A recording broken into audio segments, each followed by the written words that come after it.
Dear students, welcome back to my channel. আজ আমি তোমাদের সঙ্গে নার্সিং রিসার্চের আরও কিছু ইম্পর্টেন্ট টপিক নিয়ে ডিসকাস করব। নার্সিং রিসার্চ কিন্তু এমএসসি নার্সিং এন্ট্রান্সের জন্য ভীষণই ইম্পর্টেন্ট একটা সাবজেক্ট, কারণ এখান থেকে প্রায় 7-8 নাম্বারের কোশ্চেন কিন্তু তোমরা এক্সামে পেয়ে যাবে। আগের দিন ভিডিওতে আমি তোমাদের সঙ্গে কিছু basic terminologies, hypothesis, population, sampling এইসব নিয়ে ডিসকাস করেছিলাম এবং সেখান থেকে তোমাদের একটা হোমওয়ার্কও দিয়েছিলাম। আগে আমি তোমাদের সেই হোমওয়ার্কের অ্যান্সারটা বলে দেবো। কি ছিল দেখো, in a study to establish relationship between hypertension and cardiac disease, the participants at the impatients of a cardiac clinic who are willing to participate in the study. The sampling technique would be, তাহলে এখানটায় researcher একটা research করছে যেখানে কিনা সে hypertension আর cardiac ডিজিজের relationship দেখছে এবং সে কোথা থেকে স্যাম্পল নিচ্ছে, impatient of a cardiac clinic, যেখানে যারা কিনা পার্টিসিপেট করতে উইলিং তাদেরকে সে স্যাম্পল হিসেবে নিচ্ছে। তাহলে স্যাম্পলিং টেকনিকটা কি হবে? স্যাম্পলিং টেকনিক ছিল আমাদের দু রকমের, একটা ছিল প্রবাবিলিটি স্যাম্পলিং, একটা ছিল নন প্রবাবিলিটি স্যাম্পলিং। প্রবাবিলিটি স্যাম্পলিং অর্থাৎ যেখানে প্রত্যেকটা পপুলেশনের প্রত্যেকটা পার্সনের স্যাম্পল হিসেবে চুজ হওয়ার ইকুয়াল প্রবাবিলিটি রয়েছে, যে কেউ চুজ হতে পারে, সেটা হচ্ছে আমার প্রবাবিলিটি, এবং যখন সেটা হয় না সেটা হয়ে যায় আমার নন প্রবাবিলিটি স্যাম্পলিং। তাহলে এখানে যখন পার্টিসিপেন্ট নিজে নিজে বলছে যে আমি পার্টিসিপেট করতে চাই এবং রিসার্চার তাকেই নিচ্ছে, তাহলে এটা প্রবাবিলিটি স্যাম্পলিং তো হলো না, এটা তাহলে নন প্রবাবিলিটি স্যাম্পলিং হয়েছে। অপশনগুলো দেখো, সিম্পল র্যান্ডম, স্ট্র্যাটিফাইড, ক্লাস্টার, এই তিনটেই কিন্তু হচ্ছে আমার নন প্রবাবিলিটি স্যাম্পলিং নয়, এগুলো সবই প্রবাবিলিটি স্যাম্পলিং। আর কনভেনিয়েন্স স্যাম্পলিং যেটা, এটা কিন্তু আমার হচ্ছে যে নন প্রবাবিলিটি স্যাম্পলিং, এবং এটাই আমার এখানটা রাইট অ্যান্সার হবে। পাপড়ি এবং মিমি, তোমরা দুজন আমাকে কনভেনিয়েন্স অ্যান্সার দিয়েছো, ভেরি গুড, তোমরা ভালো করে পড়েছো, থ্যাংক ইউ। চলো তবে আজকের টপিক শুরু করা যাক। আজ আমরা কি পড়বো? আজকে আমরা রিসার্চ ডিজাইন পড়বো, তারপরে আমরা এমসিকিউ ডিসকাস করব এবং লাস্টে তোমাদের জন্য আবার একটা হোমওয়ার্ক দেবো। রিসার্চ ডিজাইন কিন্তু ভীষণ ভাস্ট একটা সাবজেক্ট, মানে ভাস্ট একটা টপিক, এবং এর মধ্যে অনেক টাইপস রয়েছে, অনেকক্ষণ সময় লাগবে, তোমরা ধৈর্য ধরে বসো এবং আস্তে আস্তে শুনতে থাকো। চলো তবে শুরু করা যাক। রিসার্চ ডিজাইন বলতে আমরা কি বুঝি? রিসার্চ ডিজাইন কি? Research design is the master plan specifying the methods and procedures for collecting and analyzing the needed information in a research study. তাহলে একটা রিসার্চ স্টাডি করার জন্যে যে সমস্ত মেথডসের প্রয়োজন বা প্রসিডিওরের প্রয়োজন, তার জন্য ডেটা কালেকশন, তার অ্যানালিসিস করা, কীভাবে আমরা করব, টোটালটা যে পুরো যে ব্যাপারটা আমরা সাজাচ্ছি সেটাই হচ্ছে আমার রিসার্চ ডিজাইন। ঠিক আছে, যেমন ধরো একটা বাড়ি বানানোর জন্য আমাদেরকে প্ল্যান করতে হয়, তার জন্য বাড়ির একটা ম্যাপ বানাতে হয়, তারপরে কোথায় বানাবো, কখন বানাবো, কীভাবে বানাবো, কারা বানাবে, তার জন্য কী কী জিনিসপত্র প্রয়োজন, এই সমস্ত কিছু, কতটা টাইম, কতটা টাকা, সমস্ত কিছু নিয়ে আমার একটা বাড়ির প্ল্যান হয়। সেরকমভাবেই যখন একটা রিসার্চ আমরা করছি তখন আমাদেরকে সেইভাবে প্ল্যান করতে হয় যে রিসার্চটা কোন পপুলেশনকে নিয়ে করব, কাদের উপরে সেটা আমি জেনারেলাইজ করব, স্যাম্পল কালেকশন কোথা থেকে করব, কতটা অ্যামাউন্ট আমার খরচ হতে পারে, কতটা টাইম লাগতে পারে, সেই টোটালটা আমাকে কিন্তু রিসার্চ ডিজাইন করার আগে প্ল্যান করে নিতে হয়। সেই রিসার্চ ডিজাইনে যে সেটা রিসার্চের যে প্ল্যান, সেটাকে আমরা রিসার্চ ডিজাইন বলছি। আর রিসার্চ ডিজাইনের কিছু এলিমেন্টস রয়েছে যেটা আমি আগের ভিডিওতে তোমাদের সাথে ডিসকাস করেছি। আজকে আমি টাইপস নিয়ে তোমাদের সাথে আলোচনা করব। তাহলে দেখো, প্রথমে রয়েছে পাইলট স্টাডি। পাইলট স্টাডি বলতে আমরা কি বুঝি? আ pilot study is miniature trial run of the methodology planned for the major research study, which facilitates to improve the methodology of the study, can access the feasibility of the study, and may identify the problems that may be faced by the researcher in actual large scale project. তাহলে কি হচ্ছে? Pilot study হচ্ছে একটা miniature study, মানে ধরো আমি একটা study design বানিয়েছি, রিসার্চের ডিজাইন বানিয়েছি, যেখানে আমি 1000টা পপুলেশনকে নিয়ে, পপুলেশনে 1000টা স্যাম্পল নিয়ে আমি কাজ করব। তাহলে 1000টা স্যাম্পল নিলে আমার স্যাম্পল কালেকশন, তার ডেটা অ্যানালিসিস, এগুলো করতে অনেকটা সময়, খরচ, সব কিছুই হবে। সেখানে আমি যদি 1000-এর জায়গায় 20টা স্যাম্পল নিই, আমি সেই রিসার্চ ডিজাইনটাই সেমভাবে 20টা পপুলেশন, 20 জন স্যাম্পলকে নিয়ে আমি রিসার্চটা করে নিচ্ছি। যখন আমি একটা বড় রিসার্চ করার আগে ছোটোভাবে সেই রিসার্চটা করছি, সেটাকে আমার বলা হচ্ছে পাইলট স্টাডি। কেন করছি আমরা? এটা দেখার জন্য যে রিসার্চটা আমরা প্ল্যান করছি সেটা আদৌ ফিজিবল হবে কিনা, কী কী প্রবলেম হতে পারে যেগুলো কিনা রিসার্চার ফেস করবে, এবং সেখান থেকে সেই প্রবলেম থেকে বেরিয়ে আসার জন্য আমরা কী কী করতে পারি সেটা জানার জন্য আমাকে হচ্ছে যে পাইলট স্টাডিটা করে নিতে হবে। তাহলে পাইলট স্টাডি আমরা কখন করি? যে কোনো রিসার্চ শুরু করার আগে, যে কোনো বড় রিসার্চ ডিজাইন প্ল্যান করার পর রিসার্চ যখন আমি শুরু করছি তার আগেই আমরা পাইলট স্টাডিটা করে ফেলি। ওকে, ক্লিয়ার হয়েছে? Next, types of research design. Research ডিজাইনের আমরা কি কি টাইপ রয়েছে? Qualitative research design, quantitative research design আর মিক্সড রিসার্চ ডিজাইন। এই যে কোয়ালিটেটিভ রিসার্চ ডিজাইন এবং কোয়ান্টিটেটিভ রিসার্চ ডিজাইন, এটা নিয়ে কিন্তু অনেক কনফিউশন হয় এবং সেই কনফিউশন কিন্তু আজকে এখানেই ক্লিন করে নিতে হবে, ঠিক আছে? কোনো কনফিউশন যেন না থাকে। কোয়ালিটেটিভ রিসার্চ ডিজাইনকে কোয়ালিটি বলো, এটাকে তো আমি যদি বলি কোয়ালিটি, আর কোয়ান্টিটেটিভটাকে যদি আমি বলি কোয়ান্টিটি। তাহলে দেখো, একটা হচ্ছে আমার কোয়ালিটি অর্থাৎ গুণ নিয়ে আমি কথা বলবো, আর একটা হচ্ছে আমার কোয়ান্টিটি অর্থাৎ নাম্বারস নিয়ে আমি কথা বলবো। ওকে, ধরো তোমাকে বলা হয়েছে, তোমার একটা ফ্রেন্ডের কথা বলা হয়েছে যার তুমি দুভাবে ডেসক্রাইব করতে পারো, যে তুমি বলছো যে আমার ফ্রেন্ড খুব ভালো, খুব সুন্দর কথা বলে, খুব সুন্দর গান গায়, খুব সুন্দর দেখতে, সবার সাথে খুব ভালোভাবে মেশে, খুব সুন্দর হাসে, এইসব তুমি একটা ডেসক্রিপশন দিচ্ছ তার, ঠিক আছে? আবার তুমি বলছো তার হাইট এত, তার ওয়েট এত, তার বাড়ি এখানে, সে এই স্কুলে পড়ে, এই কলেজে পড়ে, এই চাকরি করে, এই সমস্ত তুমি তার ডেসক্রিপশন করছো, হ্যাঁ? বা তার হাইট, ওয়েট, বিপি, এই সমস্ত তুমি তার মেজারমেন্টস দিচ্ছ, ঠিক আছে? তাহলে একটা যেটা আমি তার বিহেভিয়ার নিয়ে কথা বললাম সেটা হয়ে গেল আমার কোয়ালিটেটিভ, আর যেখানটা আমি তার নাম্বারস নিয়ে কথা বললাম সেটা হয়ে গেল আমার কোয়ান্টিটেটিভ, ঠিক আছে? এখন যদি বলা হয় যে তুমি বলছো আমার বান্ধবী খুব ভালো, সেই খুব ভালোটার কি কোনো ডেফিনেশন হয়? হয় না। তাহলে খুব ভালো হতে পারে, ভালো হতে পারে, খারাপ হতে পারে, খুব খারাপ হতে পারে, এইভাবে যখন আমরা সাজাচ্ছি তখন সেটা হয়ে যাবে কোয়ালিটেটিভ। আর যখন হচ্ছে যে আমার নাম্বারসের উপর বেস করে হবে তখন সেটা হবে আমার কোয়ান্টিটেটিভ। তাহলে ক্লিয়ার হয়েছে? যেগুলোকে আমরা নিউমেরিক্যাল ভ্যালুস দিয়ে ডিসক্রাইব করতে পারবো সেটা হয়ে যাবে আমার কোয়ান্টিটি অর্থাৎ কোয়ান্টিটেটিভ রিসার্চ ডিজাইন। আর যেটাকে আমি কোনো রকম নাম্বারস দিয়ে ডিনোট করতে পারবো না, যেখানে আমাকে থিওরি লিখতে হবে বা আমি মানুষের বিহেভিয়ার প্যাটার্ন অবজার্ভ করছি সেগুলো নিয়ে আমি ডিসক্রাইব করছি, সেটা হয়ে যাবে আমার কোয়ালিটেটিভ রিসার্চ ডিজাইন। ওকে, আর মিক্সড রিসার্চ ডিজাইনটা কি? যখন কোয়ালিটেটিভ এবং কোয়ান্টিটেটিভ দুটোই একসাথে চলবে এবং দু রকমেরই ইনফরমেশন আমরা একসাথে কালেক্ট করবো এবং দুইভাবেই একসাথে করব, তখন সেটা হয়ে যাবে আমার মিক্সড রিসার্চ ডিজাইন। ক্লিয়ার হয়েছে? তাহলে এরপর চলো কোয়ালিটেটিভ রিসার্চ ডিজাইনের আমরা ভাগগুলো দেখে নিই। কী কী রয়েছে? Ethnography, phenomenological, grounded theory, historical research আর কেস স্টাডি ডিজাইন। এই পাঁচটা কিন্তু তোমাদেরকে মুখস্থ করতে হবে যে কোয়ালিটেটিভ রিসার্চ ডিজাইনের ভাগগুলো কী কী রয়েছে। ওকে, এগুলো পরপর একটা একটা করে আমি তোমাদের সাথে আলোচনা করব। প্রথমেই এসো এথনোগ্রাফি। এথনোগ্রাফি বলতে আমরা কি বুঝি? কি বলছে দেখো, ethnographic research refers to the investigation of a culture through an in-depth study of the members of the culture. It involves the systematic collection, description and analysis of data for development of theories of cultural behavior. তাহলে এখানটা আমরা কি দেখছি? একটা population বা একটা tribal, তাদের আমরা কালচার দেখছি, কালচারটাকে আমরা ডেসক্রাইব করছি বা সেখান থেকে আমরা ইনফরমেশন নিচ্ছি, নিয়ে আমরা একটা রিসার্চ করছি। এক্সাম্পল কি দিচ্ছে দেখো, an ethnographic study on socio cultural belief of the people about antenatal, natal and postnatal care of women in selected tribal community of Rajasthan. রাজস্থানের ট্রাইবাল কমিউনিটিতে আমরা কিছু পিপলের সোশিও কালচারাল বিলিফ দেখছি, কিসের ওপরে? অ্যান্টিনেটাল, ন্যাটাল, পোস্টনেটাল যে কেয়ার তারা ওমেনদেরকে দিচ্ছে তার ওপরে। তাহলে এথনোগ্রাফিতে আমরা কি দেখি? এথনোগ্রাফিতে আমরা দেখি কালচার। তাহলে এথনোগ্রাফিতে আমরা সবসময় কালচারাল প্যাটার্নটাকে আমরা দেখি। এথনোগ্রাফিতে তোমরা কি মনে রাখবে? এথনিসিটি অর্থাৎ কালচারাল বিলিফ নিয়ে আমরা কথা বলবো। Okay, next phenomenological research. Phenomenological research বলতে আমরা কি বুঝি? It attempts to capture live experiences of the people about a phenomena. তাহলে কোনো একটা ফেনোমেনা নিয়ে আমরা তার লাইভ এক্সপিরিয়েন্স যেটা রয়েছে সেটাকে ক্যাপচার করব। The purpose is to describe specific phenomena of interest as they are lived and experienced by the individual. তাহলে কোনো একজন ইন্ডিভিজুয়াল কোনো একটা লাইভ এক্সপিরিয়েন্স করেছে এবং সেই এক্সপিরিয়েন্সটা আমরা তার থেকে শুনবো এবং সেটা নিয়ে আমরা রিসার্চ করব, এটা হয়ে যাবে আমার ফেনোমেনোলজিক্যাল রিসার্চ। তাহলে ফেনোমেনোলজিক্যালেরটা তোমরা কি মনে রাখবে? Live experience. লাইভ এক্সপিরিয়েন্স হয়ে গেল। এক্সাম্পল দেখো, a phenomenological study on life experiences of tsunami victims in selected villages of Tamil Nadu. তাহলে তামিলনাড়ুর একটা ভিলেজে সুনামি এফেক্টেড যে সমস্ত ভিকটিমস রয়েছে তাদের থেকে আমরা ডেটা কালেকশন করে একটা স্টাডি করছি, সেটা হয়ে যাচ্ছে আমার ফেনোমেনোলজিক্যাল স্টাডি।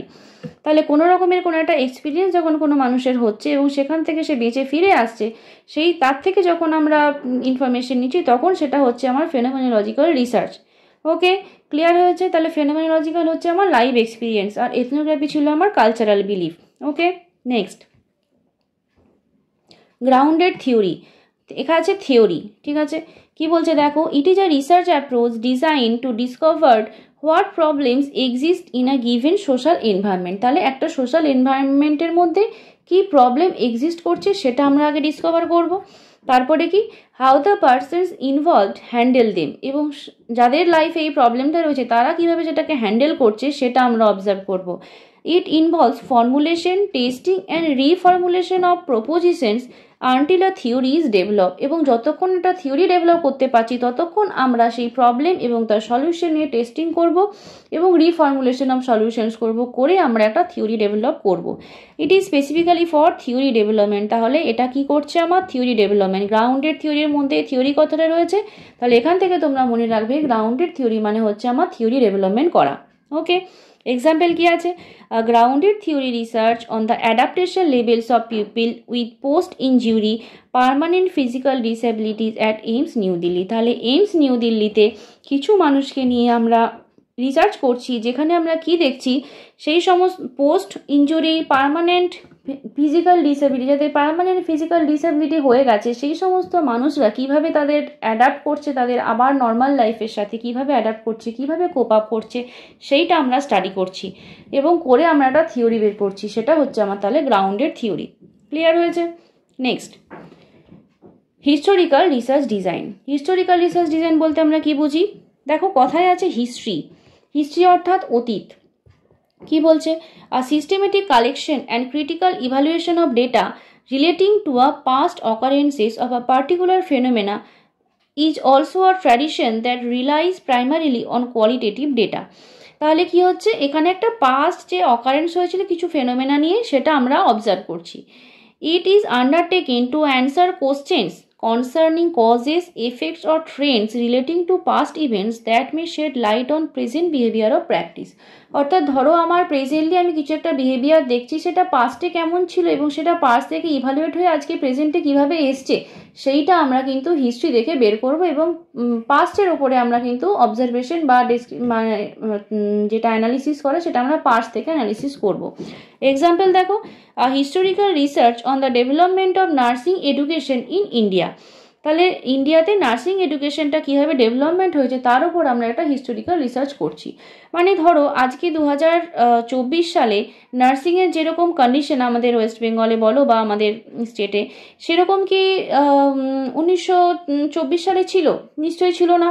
তাহলে ফ্লোরেন্স নাইটিঙ্গেল এলো, ফ্লোরেন্স নাইটিঙ্গেল আমাদের একটা নার্সিং যে একটা এডুকেশন বা একটা প্রফেশন হতে পারে সেটা তিনি প্রথমে আমাদের দেখালেন এবং তারপর থেকে ইভালুয়েট হতে হতে হতে হতে আজকে আমাদের এইরকম একটা দিনে এসেছে। তাহলে নার্সিং এডুকেশন বা নার্সিং প্রফেশন এরকমটা আগে ছিল না। তাহলে অতীতে কীরকম ছিল এবং সেখান থেকে কীভাবে ইভালুয়েট হয়ে আজকে এরকম এলো এবং ভবিষ্যতেরটা আমি পরে বলছি। তাহলে আজকের দিনে কীভাবে এটা এলো সেটার জন্য আমি পাস্টে দেখছি এবং পাস্ট থেকে আমি প্রেজেন্টের উপরে আসছি। তাহলে এটা হচ্ছে আমার হিস্টোরিক্যাল রিসার্চ ডিজাইন হলো। বুঝতে পারলে? Next, case study. Case study তোমরা সবাই করেছো, যখন আমরা স্টুডেন্ট ছিলাম তখন আমরা কেস স্টাডি করতাম, না একটা কেস প্রেজেন্টেশন বা কেস স্টাডি করতাম। ধরো একটা অ্যাপেন্ডিসাইটিস পেশেন্ট, তার উপর আমরা কেস স্টাডি করছি। পেশেন্টের আগে কী সাইন সিমটমস ছিল, কী সাইন সিমটম নিয়ে পেশেন্ট অ্যাডমিশন হলো, তারপরে তার কী সাইন সিমটম দেখা গেল এবং তারপরে তার অপারেশন হলো বা মেডিকেল ম্যানেজমেন্ট হলো, হওয়ার পরে পেশেন্টকে আমরা কী কেয়ার দিলাম, দিয়ে আমরা তাকে সুস্থ করে বাড়ি পাঠালাম। এরকমভাবে আমরা কেস স্টাডি করেছি। তাহলে এখানে কেস স্টাডি বলতে কি বুঝছি রিসার্চে? কি বলছে দেখো, case studies are in depth examination of pupil, places or institution. তাহলে পিউপিল, প্লেস অর ইনস্টিটিউশন যে কেউ হতে পারে, তার উপরে আমরা একটা ইন ডেপথ এক্সামিনেশন করছি। The development of detail intensive knowledge about a single case or a small number of cases is also called case study. তাহলে একজন মানুষের ওপরে হতে পারে বা কয়েকজন মানুষের ওপরে হতে পারে, মানে 8-10 জনকে নিয়ে বা 5-6 জনকে নিয়ে আমি একটা কেস স্টাডি করছি। Case study method is a technique by which individual factor, whether it be an institute or just an episode in the life of an individual or a group, analyzed in its relationship to any other in the group। তাহলে এখানে হচ্ছে যে আমরা একটা individual factor, সেটা একটা ইনস্টিটিউটের হতে পারে বা কোনো একটা লাইভ এপিসোড হতে পারে বা একটা গ্রুপ অ্যানালিসিস হতে পারে, যেভাবেই হোক আমরা মোটামুটি ডেটা কালেকশন করছি, একটা কেস নিচ্ছি, একটা বা একটা গ্রুপ অফ পিপল দিয়ে আমরা স্টাডি করছি। কি দিয়েছে দেখো example, a case study on the availability and utilization of the emergency services in SSKM hospital Kolkata. তাহলে এসএসকেএম হসপিটালে কি সার্ভিস, এমার্জেন্সি সার্ভিস অ্যাভেলেবেল আছে এবং ইউটিলাইজেশন, মানে ধরো আমি 5 জন পার্সনকে নিয়ে আমি একটা রিসার্চ করছি বা তাদের থেকে আমরা তাদেরকে স্টাডি করছি, তাদের থেকে কোশ্চেন করছি যে আপনি যে এমার্জেন্সিতে গেলেন সেখানে আপনি কিভাবে ট্রিটমেন্ট পেলেন বা সেখান থেকে আপনার কিছু ইমপ্রুভমেন্ট হলো কি না বা আপনার সঠিক হলো কি না, সমস্যার সমাধান হলো কি না, কী কী অ্যাভেলেবেল ছিল রিসোর্সেস সেগুলো আপনি পেয়েছেন কিনা সেগুলো নিয়ে আমি তাদের উপর রিসার্চ করছি, করে আমি একটা কেস স্টাডি করছি। তাহলে ক্লিয়ার হলো। তাহলে এই 5টা ছিল আমার কোয়ালিটেটিভ রিসার্চ ডিজাইন। তাহলে কী কী হলো? এথনোগ্রাফিতে আমরা কী দেখলাম? এথনোগ্রাফিতে আমরা দেখলাম কালচার, কালচারাল বিলিফ দেখলাম। ফেনোমেনোলজিতে আমরা কী দেখলাম? Live experience, live experience. Grounded থিওরিতে আমরা কি করলাম? Theory development, theory development. Historical রিসার্চে আমরা কি করছি? হিস্ট্রি থেকে আমরা হিস্ট্রি থেকে আমরা প্রেজেন্টে আসছি এবং সেখান থেকে কিভাবে ইভালুয়েশন হয়ে সেই জিনিসটা তৈরি হয়েছে সেটা আমরা দেখছি। আর কেস স্টাডিতে আমরা কোনো একটা কেস নিয়ে পিপিএল হতে পারে, পার্সন হতে পারে, একটা গ্রুপ অফ পিপিএল হতে পারে, কমিউনিটি হতে পারে, তার উপরে আমরা স্টাডি করছি। তাহলে কোয়ালিটেটিভ রিসার্চ ক্লিয়ার হলো তোমাদের। এই 5টা কিন্তু তোমাদেরকে পড়তে হবে এবং মনে রাখতে হবে, বিশেষ করে এথনোগ্রাফি এবং ফেনোমেনোলজি থেকে কিন্তু কোশ্চেন আসে। ওকে, এবারে আমরা পড়বো কোয়ান্টিটেটিভ রিসার্চ ডিজাইন। চলো দেখি কি রয়েছে। কোয়ান্টিটেটিভ রিসার্চ ডিজাইনকে একটা নন এক্সপেরিমেন্টাল রিসার্চ ডিজাইন আর একটা এক্সপেরিমেন্টাল রিসার্চ ডিজাইন, এই 2 ভাগে ভাগ করা যায়। প্রথমে আমরা নন এক্সপেরিমেন্টালটা দেখবো। এখানে কি কি রয়েছে? ডেসক্রিপটিভ, কোরিলেশনাল, ডেভেলপমেন্টাল, এপিডেমিওলজিক্যাল আর সার্ভে। ডেসক্রিপটিভটা আমাদের খুব একটা প্রয়োজন হয় না, সেই জন্য আমি তোমাদের বলছি না। বাকি কোরিলেশনালের মধ্যে প্রসপেক্টিভ, রেট্রোস্পেক্টিভ, ডেভেলপমেন্টালের মধ্যে ক্রস সেকশনাল, লঙ্গিটিউডিনাল আর এপিডেমিওলজিক্যালের মধ্যে কেস কন্ট্রোলার কোহোর্ট। এই 6টা আমাদেরকে পড়তে হবে এবং জানতে হবে। এগুলো তোমরা কমিউনিটি হেলথ নার্সিং সাবজেক্টেও শুনে থাকবে এই টার্মিনোলজিসগুলো। চলো তবে দেখি প্রসপেক্টিভ কি। প্রসপেক্টিভ অর্থাৎ researcher relates the present to the future, মানে আমার প্রেজেন্টে আমি দেখছি যে কে স্মোকিং করছে এবং ফিউচারে গিয়ে আমি দেখছি যে কার লাং ক্যান্সার হয়েছে, লাং ক্যান্সার। এটা হচ্ছে আমি প্রেজেন্টকে ফিউচারের সাথে রিলেট করছি। It starts with a presume cause and then goes to presume effect. তাহলে স্মোকিং যদি আমার কজ হয় এবং তার এফেক্ট যদি লাং ক্যান্সার হয়, তাহলে প্রেজেন্ট থেকে কিভাবে স্মোকিং থেকে একটা সুস্থ মানুষের লাং ক্যান্সার হলো সেটা আমরা রিসার্চ করছি প্রসপেক্টিভ রিসার্চ ডিজাইন দিয়ে। ওকে, রেট্রোস্পেক্টিভ কি? ঠিক তার অপোজিটটা করব। Researcher studies the current phenomena by seeking information from past research links the present phenomena with the past event. তাহলে প্রেজেন্ট ফেনোমেনাটাকে পাস্ট ইভেন্টের সাথে আমি কম্পেয়ার করছি। তাহলে আমি এখানে শুরু করছি লাং ক্যান্সার দিয়ে। আমি দেখছি যে কার লাং ক্যান্সার হয়েছে এবং তাদের থেকে হিস্ট্রি নিয়ে আমি জিজ্ঞেস করছি যে তাদের মধ্যে কারো আমার স্মোকিং ছিল কিনা হিস্ট্রিতে। ঠিক আছে, তাহলে এখানে আমি শুরু করেছিলাম কজ দিয়ে এবং গিয়েছিলাম এফেক্টে। এখানে আমি শুরু করেছি এফেক্ট দিয়ে এবং যাচ্ছি আমি কজে। তাহলে অপোজিট হলো, একটা হচ্ছে প্রসপেক্টিভ, একটা হলো আমার রেট্রোস্পেক্টিভ, মনে থাকবে। Next cross sectional, longitudinal. Cross sectional কি?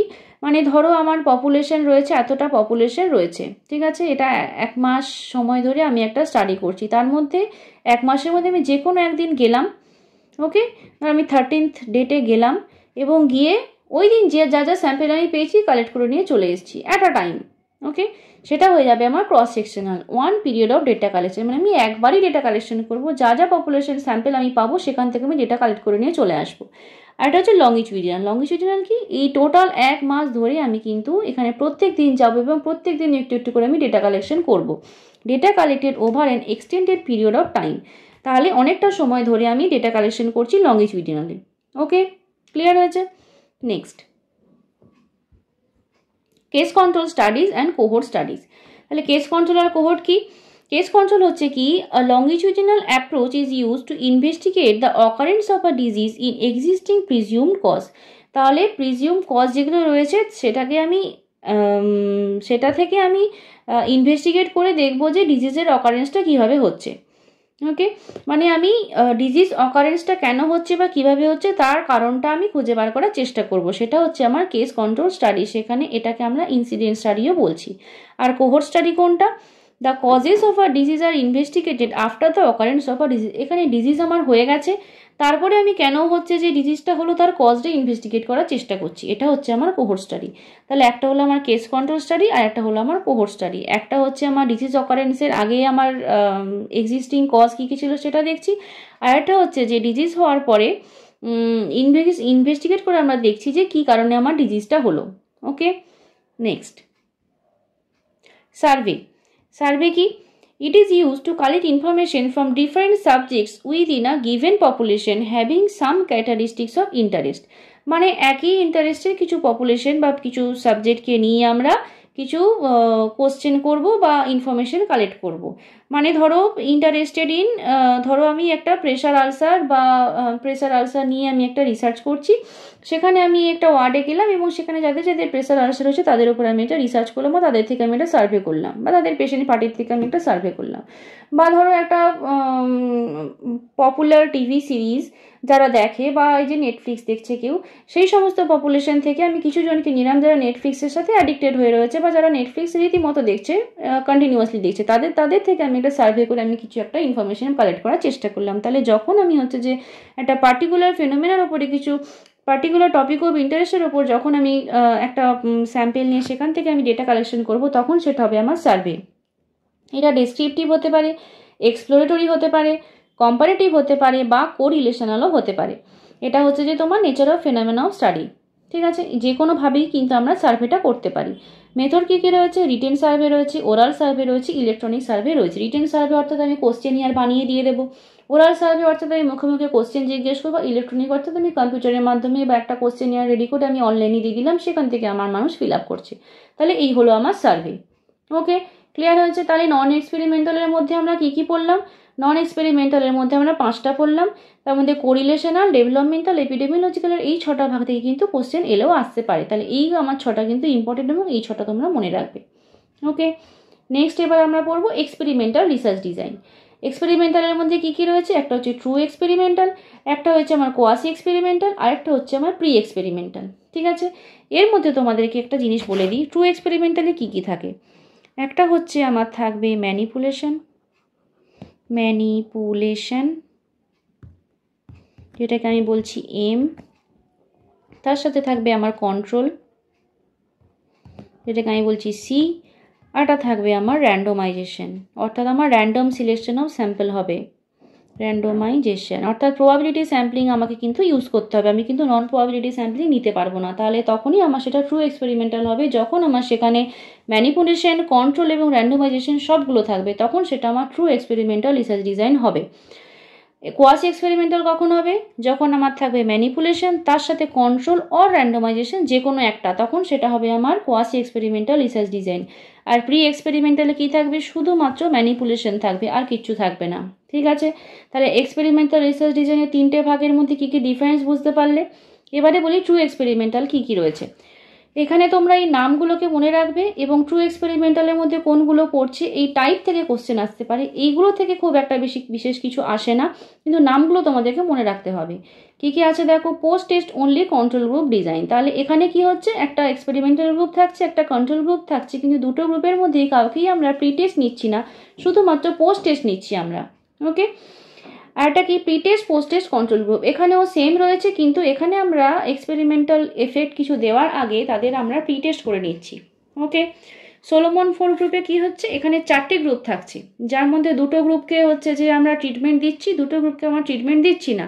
তার মধ্যে দুটো গ্রুপকে আমরা প্রি টেস্ট নিচ্ছি, দুটো গ্রুপকে আমরা প্রি টেস্ট নিচ্ছি না। এইভাবে করে আমার সোলোমন 4 গ্রুপ ডিজাইন করা হয়। এরকমভাবে ফ্যাক্টোরিয়াল ডিজাইন রয়েছে, র্যান্ডোমাইজ ব্লক ডিজাইন রয়েছে, ক্রসওভার ডিজাইন রয়েছে, ল্যাটিন স্কোয়ার ডিজাইন রয়েছে। এইভাবে তোমাদের এই ডিজাইনের নামগুলো তোমরা মনে রাখবে এবং এই নামগুলো মনে রাখলেই হবে। তাহলে এগুলো হচ্ছে আমার ট্রু এক্সপেরিমেন্টালের মধ্যে পড়লো। ওকে, নেক্সট কোয়াসি এক্সপেরিমেন্টালের মধ্যে আমার কী কী থাকছে, ম্যানিপুলেশন থাকছে, তার সাথে কন্ট্রোল বা র্যান্ডোমাইজেশন থাকছে। এখানে কী কী হচ্ছে দেখো, একটা হচ্ছে নন র্যান্ডোমাইজ কন্ট্রোল গ্রুপ ডিজাইন, আর একটা হচ্ছে টাইম সিরিজ ডিজাইন। মানে আমরা একটা কিছুক্ষণ টাইমটা ছেড়ে ছেড়ে আমরা সেখান থেকে ডেটা কালেকশন করব। আর নন র্যান্ডোমাইজ মানে সেখানে র্যান্ডোমাইজেশন থাকছে, শুধুমাত্র কন্ট্রোল গ্রুপ থাকছে এবং ম্যানিপুলেশন থাকছে, সেইভাবে আমরা কোয়াসি এক্সপেরিমেন্টাল করছি। কিন্তু ট্রু এক্সপেরিমেন্টাল রিসার্চ ডিজাইন যেমন ভেরি স্ট্রং হয়, সেখানে ইন্টারপ্রিটেশন খুব ভালো হয়, কোয়াসি এক্সপেরিমেন্টাল বা প্রি এক্সপেরিমেন্টাল কিন্তু পুয়ার কোয়ালিটির অফ রিসার্চ ডিজাইন। ঠিক আছে, যেখানে কিন্তু ভেরি উইক রিসার্চ ডিজাইন, কারণ সেখানে আমরা এক্সটার্নাল ভ্যারিয়েবলসগুলোকে কন্ট্রোল করতে পারছি না, র্যান্ডোমাইজেশন ঠিকঠাক মতো থাকছে না, তো সেই কারণে এই এক্সপেরিমেন্টাল ডিজাইনগুলো কিন্তু খুব একটা ভালো হয় না। ওকে, আর প্রি এক্সপেরিমেন্টালে কি আছে, একটা হচ্ছে ওয়ান শট কেস ডিজাইন, আর একটা হচ্ছে one group pre test post test design. One shot case ডিজাইনে কি হচ্ছে, এখানে একটা এক্সপেরিমেন্টাল গ্রুপ থাকছে, তাকে আমরা একটা ট্রিটমেন্ট দিচ্ছি এবং তারপরে আমরা একটা পোস্ট টেস্ট করে নিচ্ছি। ঠিক আছে, তাহলে ওয়ান শট কেস ডিজাইন এটা হলো। আর one group pre test post টেস্টে কী হচ্ছে, সেমই হবে, কিন্তু সেখানে আমরা ট্রিটমেন্ট দেওয়ার আগে একটা প্রি টেস্ট করে নেব। ঠিক আছে, তাহলে ওয়ান শট কেস ডিজাইন আর one group pretest post design এটা হলো আমার pre experimental research design. Okay, তাহলে আমার এখানটায় এক্সপেরিমেন্টাল রিসার্চ ডিজাইনের মধ্যে আমরা কী কী বললাম, ট্রু এক্সপেরিমেন্টাল, কোয়াসি এক্সপেরিমেন্টাল আর প্রি এক্সপেরিমেন্টাল। আর তার মধ্যে এই জিনিসটা মনে রাখবে, ম্যানিপুলেশন, কন্ট্রোল, র্যান্ডমাইজেশন, এখানে শুধু ম্যানিপুলেশন আর কন্ট্রোল বা র্যান্ডমাইজেশন, আর এখানে শুধুমাত্র ম্যানিপুলেশন। ঠিক আছে, মনে থাকবে তাহলে। এবারে আমরা কি পড়বো এরপরে হচ্ছে আমার mixed research design. Mixed research ডিজাইনের মধ্যে কি, যেখানে কোয়ালিটেটিভ এবং কোয়ান্টিটেটিভ দুটোই আমরা করছি এবং কিভাবে করছি সেটার উপরে বেস করে আমার ভাগগুলো করা হয়েছে। একটা হচ্ছে কনভার্জেন্ট। কনভার্জেন্ট বলতে আমরা কি বুঝছি, কনভার্জেন্ট মানে হচ্ছে যে ডেটা কালেকশন, অ্যানালিসিস দুটোই সাইমultaneously হচ্ছে এবং কোয়ালিটেটিভ কোয়ান্টিটেটিভ দুটোই সাইমultaneously হচ্ছে। অর্থাৎ প্রথমে কোয়ালিটেটিভ নিতে হবে বা তারপরে কোয়ান্টিটেটিভ নিতে হবে, এরকম কিছু নেই। আমি ডেটা কালেকশন করছি এবং সাথে সাথে অ্যানালিসিস করছি, তাতে কোয়ালিটেটিভ হোক বা কোয়ান্টিটেটিভ হোক সেটা আমরা ভাগ করছি না। ওকে, তাহলে কনভার্জেন্টে আমার এইভাবে হচ্ছে। এক্সপ্ল্যানেটরি সিকোয়েন্সিয়ালতে কি হচ্ছে, এক্সপ্ল্যানেটরি সিকোয়েন্সিয়ালতে হচ্ছে প্রথমে আমরা কোয়ান্টিটেটিভ রিসার্চ করব, প্রথমে সেই ডেটা কালেকশন করব, অ্যানালিসিস করব এবং তারপরে কোয়ালিটেটিভ ডেটা করব, কোয়ালিটেটিভ। ওকে, তাহলে এক্সপ্ল্যানেটরি সিকোয়েন্সিয়ালে আগে কোয়ান্টিটেটিভ হয়ে গেল এবং তারপরে হলো আমার কোয়ালিটেটিভ। আর এক্সপ্লোরেটরিটা কী হবে, ঠিক তার অপোজিট হবে। প্রথমে হবে আমার কোয়ালিটেটিভ, তারপরে হবে আমার কোয়ান্টিটেটিভ। ওকে, তাহলে এক্সপ্লোরেটরিতে আমার প্রথমে আমি কোয়ালিটেটিভ ডেটা কালেকশন করলাম, অ্যানালিসিস করলাম এবং তারপরে আমি কোয়ালিটেটিভ ডেটাতে গেলাম। ঠিক আছে, আর একটা কি হচ্ছে এমবেডেড ডিজাইন। এমবেডেড ডিজাইনে কি হচ্ছে, এখানে কোয়ালিটেটিভ মেথড আর হচ্ছে কোয়ান্টিটেটিভ মেথড দুটোই একসাথে হচ্ছে, মানে দুটো একসাথে হয়ে যাচ্ছে। মানে কনভার্জেন্টের ক্ষেত্রে কি হয়েছিল, আমরা সাইমultaneously কালেকশন করছিলাম দুটোই, কোয়ালিটেটিভও নিচ্ছি, কোয়ান্টিটেটিভও নিচ্ছি এবং সাথে সাথে অ্যানালিসিস করছি, এরকমভাবে হচ্ছিল। আর এমবেডেডের ক্ষেত্রে কি হচ্ছে, কোয়ালিটেটিভ মেথডের মধ্যেও হচ্ছে যে তোমার কোয়ান্টিটেটিভ মেথড ঢুকে যাচ্ছে বা কোয়ান্টিটেটিভ মেথডের মধ্যে কোয়ালিটেটিভ মেথড ঢুকে যাচ্ছে। ঠিক আছে, এইরকমভাবে যখন রিসার্চটা হচ্ছে তখন সেটাকে আমরা এমবেডেড বলছি। কনভার্জেন্টে দুটো কিন্তু আলাদা আলাদা হবে আর এমবেডেডে কিন্তু দুটো একসাথে হবে। বুঝতে পারলে? তাহলে এটাই হচ্ছে আমার মেন ডিফারেন্স। তাহলে এই হলো আমার মিক্সড রিসার্চ ডিজাইন। তাহলে রিসার্চ ডিজাইনের ভাগগুলো তোমাদের ক্লিয়ার হয়েছে। এগুলো কিন্তু তোমরা বই থেকে একবার পড়ে নিও, তাহলে কিন্তু বুঝতে পারবে। খুব একটা কঠিন কিছুই নেই, সহজ আছে। যদি কিছু না বুঝতে পারো তোমরা আমাকে কমেন্ট করে জানিও, আমি তোমাদের আবার বুঝিয়ে দেবো। ঠিক আছে, তাহলে এরপরে কি কোশ্চেন অ্যান্সার, এমসিকিউ সলভ করতে হবে। কি আছে দেখো, which of the following is not true about a pure experimental research. 2022-এর কোশ্চেন, অর্থাৎ 2022-এ কিন্তু এই কোশ্চেনটা এক্সামে এসেছিল। কি হবে তাহলে, কোনটা হচ্ছে যে পিওর এক্সপেরিমেন্টাল রিসার্চে থাকবে না, not true. There is a control group. Experimental রিসার্চে কন্ট্রোল গ্রুপ থাকে বলেছি, এক্সপেরিমেন্টাল গ্রুপও থাকে। Selection of subjects in the control group is randomize. অবশ্যই র্যান্ডোমাইজেশন থাকতে হবে, তবেই সেটা ট্রু এক্সপেরিমেন্টাল হবে, পিওর এক্সপেরিমেন্টাল অর্থাৎ ট্রু এক্সপেরিমেন্টাল। আর কি, there is a careful selection of subjects in the experimental group, অর্থাৎ এক্সপেরিমেন্টাল গ্রুপে যে সাবজেক্ট সিলেকশন হবে সেটা কেয়ারফুল। কিন্তু না, কেয়ারফুল সিলেকশন কেন হবে, আমার তো র্যান্ডোমাইজ সিলেকশন হবে। তাহলে এই অপশন ডি হবে আমার রাইট অ্যান্সার। সহজ কোশ্চেন তো, তাহলে সহজ কোশ্চেনই এসেছিল 2022-এ, 2024-এও আসবে, কোনো টেনশন নেই, পারবে তোমরা নিশ্চয়ই। চলো next question. The cultural behavior pattern of a specific population is observed and described by a researcher. This type of study is described as. এটা 2023-এর কোশ্চেন। কি বলেছে, কালচারাল বিহেভিয়ার প্যাটার্ন আমরা চেক করছি, অবজার্ভ করছি, ডেসক্রাইব করছি by a researcher. তাহলে এটা কি ধরনের রিসার্চ হবে, phenomenological study, grounded theory, ethnographical study, historical study. তাহলে সবগুলো বলেছি। কালচারালটা আমরা কোথায় দেখি, কালচারালটা আমরা দেখি কিন্তু এথনোগ্রাফিতে। ঠিক আছে, তাহলে এথনোগ্রাফি আমার রাইট অ্যান্সার হবে। ফেনোমেনোলজিতে আমরা কি দেখি মনে আছে তো, লাইভ এক্সপিরিয়েন্স কিন্তু। ওকে, চলো next question. If the researcher implemented a new structured counseling program with a randomized group of subjects, the researcher is utilizing which design?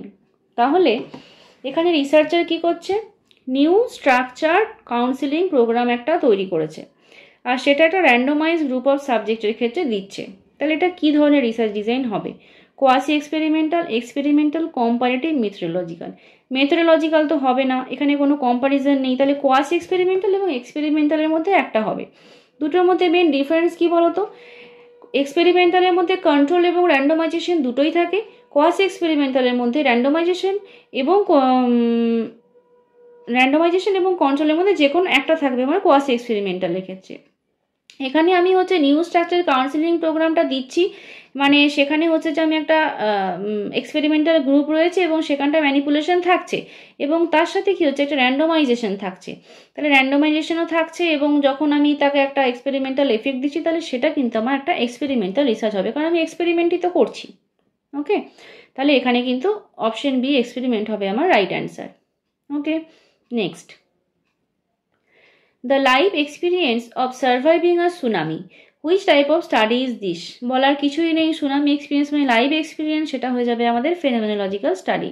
ঠিক আছে, next, the group that does not receive the experimental treatment condition is called as.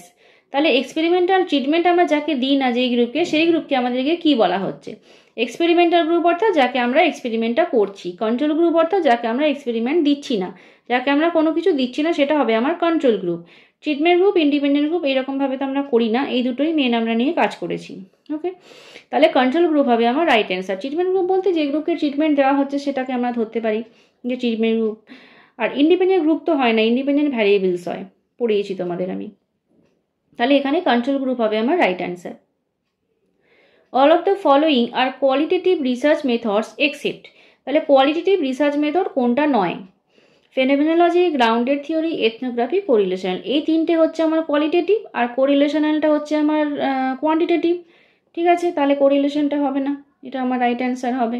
Next, which among the following objectives reflects experimental design? এগুলোর মধ্যে কোনটা আমার experimental ডিজাইনের মধ্যে পড়ছে? কি কি আছে দেখো, knowledge level of প্রাইমি mother about newborn care. তাহলে নিউবর্ন কেয়ারের ওপরে প্রাইমি মাদারের কতটা নলেজ আছে সেই নলেজ লেভেল আমরা অ্যাক্সেস করছি, তাহলে সেটা কি আমার কোনো এক্সপেরিমেন্ট? এক্সপেরিমেন্ট নয়, তাহলে এই অপশানটা আমার হবে না। Effect of CBT among HD patients to decrease anxiety. তাহলে এখানে কি হচ্ছে, সিবিটি অর্থাৎ আমরা কগনিটিভ বিহেভিয়ার থেরাপি দিচ্ছি, কাদেরকে দিচ্ছি? এইচডি পেশেন্ট, হিমোডায়ালিসিস পেশেন্টদেরকে দিচ্ছি কগনিটিভ বিহেভিয়ার থেরাপি দিয়ে আমরা কি দেখছি? অ্যাংজাইটি লেভেল কতটা কমছে দেখছি, তাহলে এটা একটু এক্সপেরিমেন্টের মতো শোনাচ্ছে, তাহলে এটা আমার হতে পারে। আর কি আছে দেখি, comparison of antenatal care knowledge among primary নয়, এটা প্রাইমি মাদার অ্যান্ড মাল্টিগ্র্যাভিডা মাদার। তাহলে মাল্টিগ্র্যাভিডা মাদার এবং প্রাইমি মাদারের মধ্যে অ্যান্টিনেটাল কেয়ার নিয়ে যে নলেজ রয়েছে তাহলে সেটার উপর কম্পারিজন হচ্ছে, তাহলে এটা আমার কম্পারেটিভ স্টাডি হবে, তাহলে এটাও এক্সপেরিমেন্টাল ডিজাইন নয়। আর এটা কি, assess the medication error committed by a newly joined staff at 0 month and 6 month. 0 month এবং 6 মান্থে আমরা মেডিকেশন এররের যে প্রবাবিলিটি নিউ জয়েন্ট স্টাফের ক্ষেত্রে আমরা অ্যাসেস করছি, তাহলে এটাও একটা কম্পারেটিভ স্টাডি হয়ে গেল। তাহলে এইটা অপশন বিটা আমার রাইট অ্যান্সার হবে, কারণ এখানে হচ্ছে যে একটা এক্সপেরিমেন্টাল গ্রুপ রয়েছে, একটা ট্রিটমেন্ট রয়েছে এবং তার একটা আমরা অ্যাংজাইটি কমছে কিনা সেটা আমরা অবজার্ভ করছি, তাহলে এখানে কিন্তু আমার এটা এক্সপেরিমেন্টাল রিসার্চ ডিজাইন হলো। ঠিক আছে, next, data collection offers in qualitative study. Qualitative স্টাডিজে ডেটা কালেকশনটা কোথায় হয়?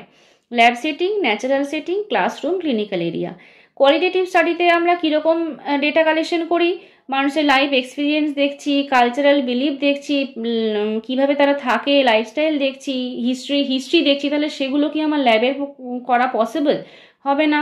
আমাকে পিপলের কাছে যেতে হবে, গিয়ে তাদের থেকে আমাকে ডেটা কালেকশন করতে হবে, তাহলে সেটা আমার সবসময় ন্যাচারাল সেটিংসে হবে। কোয়ালিটেটিভ স্টাডির ক্ষেত্রে ডেটা কালেকশন আমার সবসময় ন্যাচারাল সেটিংসে হবে। ল্যাব সেটিংসে কিন্তু আমাদের এক্সপেরিমেন্টাল রিসার্চ ডিজাইনের ডেটা কালেকশনটা হতে পারে। ঠিক আছে, next, mixed method research includes all except. Mixed method রিসার্চের মধ্যে কোনটা পড়ে না? Embedded, emergent, triangulation, cross over.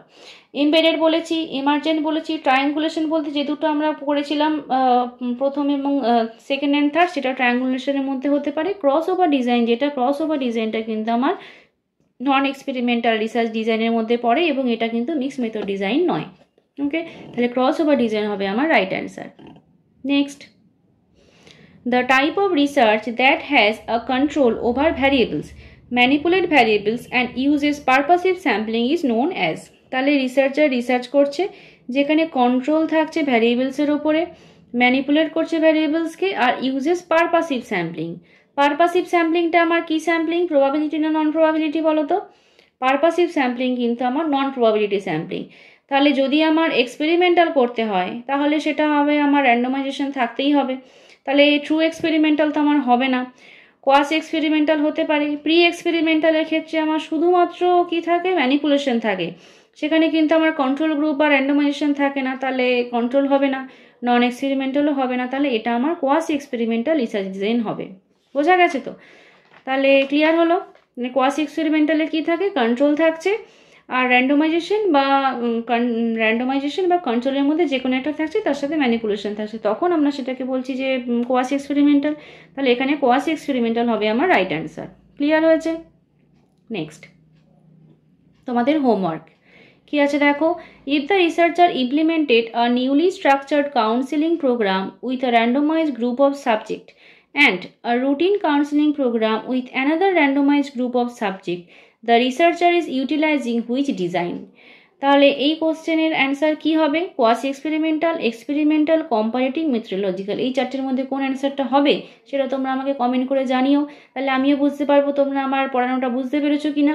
তোমরাও কিন্তু বই থেকে টপিকটা অবশ্যই একবার পড়ে নিও, তাহলে তোমরা পুরোপুরি ক্লিয়ার হয়ে যাবে জিনিসটা এবং মনেও থাকবে, খুব একটা কঠিন কিন্তু নয়। ঠিক আছে, থ্যাংক ইউ সবাইকে পুরো ভিডিওটা দেখার জন্য। ভিডিওটা কেমন লাগলো তোমরা আমায় কমেন্ট করে জানিও, আর যদি ভালো লাগে তাহলে লাইক আর শেয়ার করো। ওকে, দেখা হচ্ছে তাহলে নেক্সট ভিডিওতে। সবাই ভালো থাকবে, বাই বাই।